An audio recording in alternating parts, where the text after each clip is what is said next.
How Long to Beat has a section of the most backlogged games of all time, and I picked a few ones that I hadn't played before and gave them a go, and I think I found a game that will go down as one of my favourites. So wake up, Mr. Freeman. Wake up and smell the ashes. Half-Life 2 is such a classic that I'm genuinely surprised I just never played it sooner. I actually picked it up for free on Steam like many years ago and just completely forgot about it. It was just one of those games that got added to my endless backlog and I just thought I'd play it again later.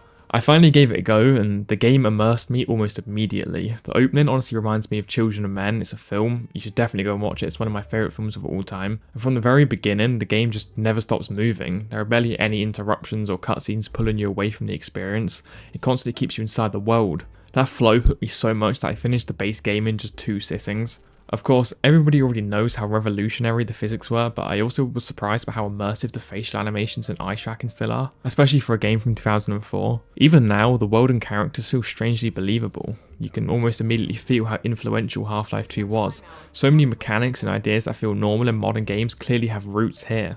I actually like the retconned ending given to us in Half-Life Alyx. It only fueled my desire to know what would happen in the next part, and I fully understand why Half-Life 3 is one of the most desired and hyped projects of all time. I also ended up really liking the immersive no cutscene approach, which actually surprised me a lot because I usually love games packed with long cinematics and dialogue scenes like Metal Gear Solid for example, which is my favourite video game franchise of all time.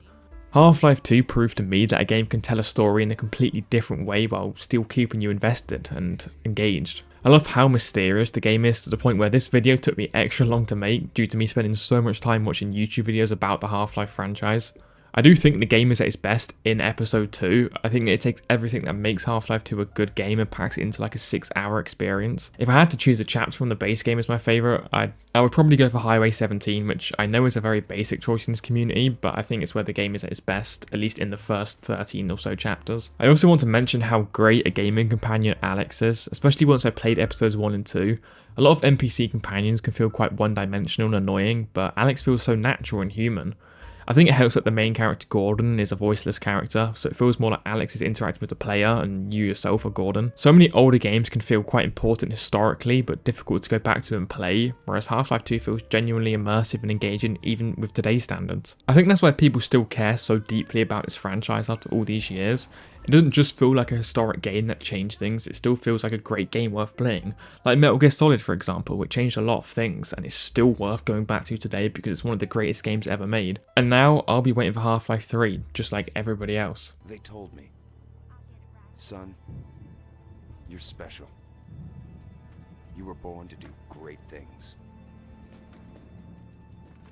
You know what? They were right. Now, I came into Bioshock with very high hopes since I've spent years and years hearing how great this game is and how it's one of the best games of all time, and I've just been meaning to play it for so long, but I've just never got around to actually buying the Bioshock collection, but I finally did. And I know it's bad to go into a game with such high expectations, so I want to mention some things I did like about this game and some things I don't like about this game. Firstly, there is no denying that the world building and design are just simply outstanding. The whole of Rapture was beautiful and immersive. There's so many little details that tell you about the city of Rapture and how it operates and the things that happen there. The 1950s aesthetic mixed with the underwater setting gives Rapture such a unique tone that I loved and made me want to keep looking around and exploring. The first 10 to 20 minutes of the game are just brilliant. You're taken from a plane crash to a lighthouse, then a 1950s underwater city and given the ability to shoot electricity from your fingertips. Of course, the twist is great, but everybody already knows that. I want to talk about a potentially hot take here. Putting most of the lore and story behind audio logs is simply annoying and unnecessary, and this isn't just a Bioshock problem. I'm not saying they should be removed from games in total. It's totally fine to have some story and lore stuff hidden in audio logs. It can encourage the player to explore more, and that's totally fine. But having 122 audio logs that add tons more to the story feels a bit over the top, and like I missed out on a lot, and maybe that's just a complaint I have. I have a similar issue with Metal Gear Solid 5, although I did listen to every tape in that game and got every achievement because I'm such a huge Metal Gear fan, so I may be slightly biased, but I do think it works a bit better there, but overall I still think it's a bit of a stupid thing, and cutscenes just are better in my opinion. I think the game is at its best in Fort Frolic, which I'm sure is the most basic opinion ever said. I hope you have somebody to carry on your family name.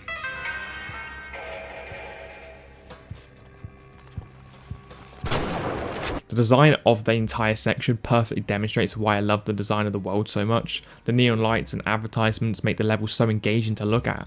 I also like how it almost breaks the main story up a bit. It also has my favourite moment of the whole game, where you fight the splicers and Waltz of the Flowers is playing in the background. It's just a breathtaking scene. Overall, my biggest issue with the game is just the gameplay and the gameplay loop. After a few hours, I just wanted to see the story and what would happen. The gameplay wasn't really engaging me or impressing me in any way. This could simply be down to how it was more impressive for its time, but when compared to Half-Life 2, which I played literally a few days before this, I didn't feel that same uniqueness and impressiveness that I felt when comparing them side by side.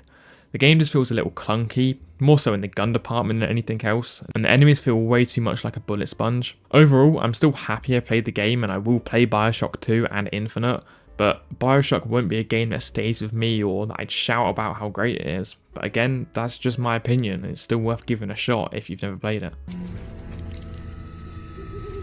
From where you're kneeling must seem like an 18-carat run of bad luck. Truth is, the game was rigged from the start. This is another game I've been putting off for years, mainly because the few clips I'd seen looked like you run across an empty wasteland and you have auto aim, and I personally just didn't like the way that looked, but I was extremely wrong when it comes to this game because it's just incredible. I was very skeptical going into Fallout New Vegas, as I'd always been just not that interested in trying a Fallout game after I played Fallout 4 and just didn't enjoy it one bit, but I knew I was wrong in the first hour of Good Springs. I was interacting with so many people and began to see how this game is shaped around the way I want to play it and the decisions I want to make. I haven't finished the game yet as I want to take my time and explore, but as of right now I'm on the New Vegas Strip and I just took care of Benny for what he did to me. Now it seems like the game is open to what I want to do and I can choose who to play my cards with now. I think this is what makes my experience with New Vegas so great so far. The freedom and how your choices shape the world and people around you is just simply unmatched. I've met so many interesting people just because I spoke to a random NPC in a hotel room who asked me to investigate this one random place, and it led to this incredible quest. Or just anyone you meet along the way, they can give you so much information about the politics or the world that they believe in. It's just simply incredible. Another thing I love is how the main quest isn't forced on you. You can just do it at your own pace and just go off and do tons of other random things in the meantime. It's a really fun way of playing the game. I had a huge problem with this in Fallout 4 because the main story is to find your kid, so it makes no sense to take the story slow because you're a parent and your kid's life is on the line, or at least that's why I assume I didn't play the game fully. But your kid's life is on the line. You're not going to want to go off and do random things. You're going to want to beeline it straight to the end of the game to save your kid. So as a role-playing game, it just didn't make much sense to me. I love how there's a reason to go around and talk to everyone you meet. All these NPCs can give you different information or help you in a different way. I really like Novak, the town, for this because I found so many interesting people there. Boone is a really good example of this and is currently the only companion I have with me. I found his quest really interesting. Working out who had his wife taken was a compelling reason to help him, and when I did help him, I decided to bring him with me. And he's been a massive help with tough areas because he just kills everything in the way. Now, I do have to talk about a few things I wish were different. Firstly, I played a vanilla playthrough with no mods, so I've experienced a fair share of crashes, but I mean, I expected this because I've heard how terrible this game can run. But I've not experienced that many crashes. I've not lost any progress because I've been regularly saving, so honestly, this has not bothered me that much. Also, having a sprint button is a bit of a stupid decision for an open world game with no vehicles. However, it's not really affected me. You move fast enough to the point where I just don't care. But it's still a thing I thought I'd point out. Either way, they're the only two complaints I can really think of with the game so far, and I'm pretty impressed with that because I thought it'd be a lot worse. The karma and reputation system is just awesome. I've been trying to help out a lot in my playthrough, so I'm idolized or liked in most places I've been to so far, and I'm on good terms with most factions I've come across. I like how the reputation and karma system can bring up different things or can get you shot at by different factions and such things. When compared to something like Red Dead Redemption 2's honor system, where the game doesn't really change that much no matter if you're good or bad, the only thing that changes is the ending, and the game honestly feels built around the fact that it wants you to be on the good side of things, which I mean makes sense with the story, but you know what I mean. New Vegas, I actually want to have good honor and good reputation because I actually kind of care about these people in this world and I want to be perceived as a good person. Overall, I'm loving this game so far, and I'm so glad I got over my original dislike of the idea of this game and the Fallout franchise and actually experienced it for myself. I've been playing it so much over the last few days, and I brought the Ultimate Edition, so I'm hoping the DLCs are at least half as good as the main story so far. I'm not sure if I will go back to Fallout 4 and try that again, or maybe go to Fallout 3. Honestly, I don't know if they're for me. Fallout 3 looks pretty cool. I know Fallout 4, I played a bit of it and I hated it, but maybe that was just the time period I played it in, because it's been many, many years. But overall, New Vegas is a game I'd absolutely recommend to give a go. And this video is proof that even if it seems like it wouldn't be for you, it still can be for you. And this is certainly a game that will stay with me for a long, long time, especially after finishing it and knowing what happens. And honestly, I could not pick a favorite game of this video out of Half-Life 2 and Fallout New Vegas. They've both just been incredible so far, and I'll be sure to talk about New Vegas more in a video when I actually fully complete it.